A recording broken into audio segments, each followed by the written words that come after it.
दोस्तों, आज की कहानी है मेरी बेटी किसी की उतर नहीं पहनेगी अम्मा। दोस्तों, कहानी शुरू करने से पहले अगर हमारे चैनल को सब्सक्राइब नहीं किया हो तो कर लीजिए ताकि आपके पास पहुंचे हर रोज नया वीडियो।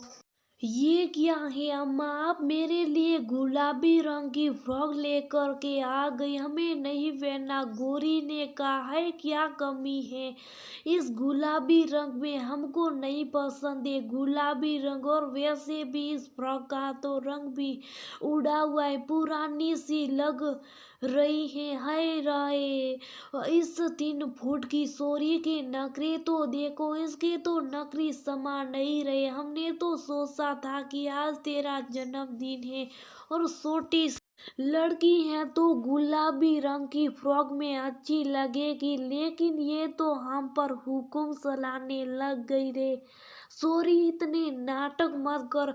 जो लाई हूँ वो चुपचाप से पहन ले। अम्मा ने अपना गुस्सा दिखाते हुए कहा। नहीं पहनना तो नहीं पहनना, हमें कोई जबरदस्ती है क्या? गौरी ने फ्रॉक को पटकते हुए कहा। ये देखकर अम्मा को भी गुस्सा आ गया और अम्मा ने उसके गाल पर एक चप्पट जड़ दी। रोती हुए गौरी अपनी बापू के पास चली गई जो उस समय रसोई में मसाला तैयार रहा था। आखिर कसूरी समोसे बेचकर तो वो अपने घर का गुजारा करता था। अरे क्या हुआ? मेरी गुड़िया को रो क्यों रही है? अम्मा ने मारा क्यों? अम्मा फिर पता नहीं कहाँ से गुलाबी रंग की फ्रॉक लेकर आ गई। हमको नहीं पहननी बापू, हमें तो नई फ्रॉक भी नहीं चाहिए। हम पुराने कपड़े में रह लेंगे पर हमको किसी और के कपड़े नहीं पहनना और गुलाबी रंग तो बिल्कुल नहीं। गौरी ने रोते हुए कहा। तो कन्या सब समझ गया, रोते नहीं। अम्मा को हम समझाएंगे कि इस तरह मारा नहीं करे हमारी गुड़िया को। कन्या के कहने पर घोड़ी शुभ हो गई और रसोई में रखे बर्तनों से खेलने लग गई। मयंक अपनी बच्ची को देखकर कलेजा मुंह को आ गया। अभी सिर्फ 7 साल की तो है गौरी, वो भी क्या दिन थे और अब देखो क्या दिन है। 60 साल पहले तक कन्या अपने छोटे से खेत में हल जोत कर फसल उगा कर अपना और अपने परिवार का भरण पोषण करता था। ज्यादा जमीन जायदाद नहीं थी पर इतनी तो थी कि कम से कम अपने परिवार को पाल तो सकता था। परिवार के नाम पर अम्मा, कन्या, कन्या की पत्नी कमला और छोटी सी बिटिया गौरी। कमला बहुत खूबसूरत और महत्वाकांक्षी थी। वह कभी भी थोड़े में खुश नहीं होती थी। महंगे कपड़े गहने उसे बड़े लुभाते थे। अमीर घरों की औरतों को लालसा की नजरों से देखती थी। वह भी उन जैसी जिंदगी जीना चाहती थी जो कन्या उसे दे नहीं सकता था। गरीब घर की बेटी थी। उसके मायके से कन्या के घर की स्थिति ज्यादा अच्छी थी, इसलिए उसके माता पिता ने उसका विवाह कन्या से करा दिया। लेकिन वह यहाँ भी खुश नहीं थी, बस मन मार कर रह रही थी। वह दिन कन्या कभी नहीं भूलता जब उसके दोस्त बिरजू ने उसके घर में अपने वाले तूफान की तरह दस्तक दी थी। पूरे 7 साल बाद गांव लौटा था बिरजू। शहर में रहने लगा था तो उसका रहन सहन भी थोड़ा शहरी हो चुका था। वह यहाँ अपने ताऊ के पास अपना हिस्सा लेने आया था। माँ बाप तो बचपन में गुजर गए थे। कमला बिरजू के रहन सहन और बोलचाल से बहुत प्रभावित हुई, जबकि बिरजू कमला की खूबसूरती का कायल हो गया।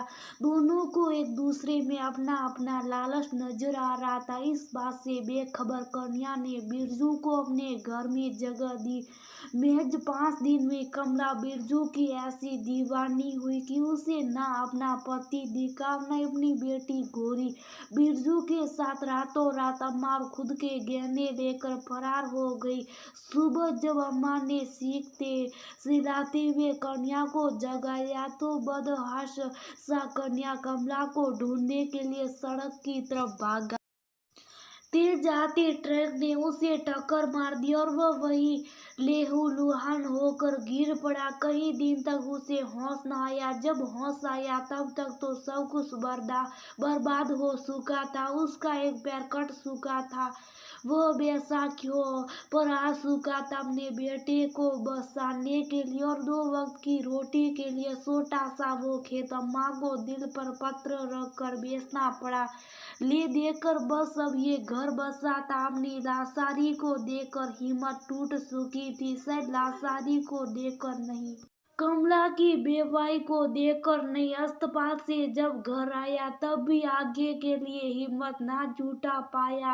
अक्सर डूबते सूरज को देखता रहता। अम्मा समझाती, अपने बेटे को हिम्मत दिलाती, पर कोई असर ना होता। अम्मा जैसे तैसे 2-3 घरों में खाना बना आती और उससे अपने घर का गुजारा करती। जब खाना बनाने जाती तो गौरी को साथी ले जाती, क्योंकि कन्या को तो उसके आसपास का भी भान ना होता। ऐसी इस बात को काफी वक्त बीत गया, पर कन्या के तन के घाव तो भर गए पर मन के घाव ना भरे। वह तो शायद होश में भी ना आता। अगर पिछले साल ये हादसा ना होता, अभी पिछले साल सरपंच जी के घर में उनकी पोती का जन्मदिन था।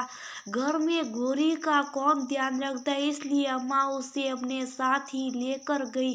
जन्मदिन का उत्सव था तो उनकी पोती के लिए ढेरों उपहार आए थे। गौरी भी ललचाती नजरों से देख रही थी, लेकिन उसकी नजर जाकर टिकी एक गुलाबी रंग की फ्रॉक पर। सरपंच जी की पत्नी ने उसकी नजरों को भांप लिया तो उन्होंने अपनी पोती की कोई पुरानी फ्रॉक में से गुलाबी फ्रॉक निकाल कर उसे दे दी, जिसे पहनकर गौरी खुश हो गई। उसके लिए वह उतरन भी बहुत अच्छी थी। फ्रॉक पहनकर सबसे पहले अम्मा के पास खुशी खुशी मटकती हुई गई। उसे देखकर अम्मा की आंखों में भी आंसू आ गए और वह भी अपनी गौरी की बलिया लेने लगी। लेकिन जब सरपंच जी की पोती ने गौरी को उसकी गुलाबी फ्रॉक में देखा तो वह छोटी बच्ची आग बबूला हो गई। ये मेरी फ्रॉक है, इसने कैसे पहन ली? अरे ये तो पुरानी फ्रॉक है।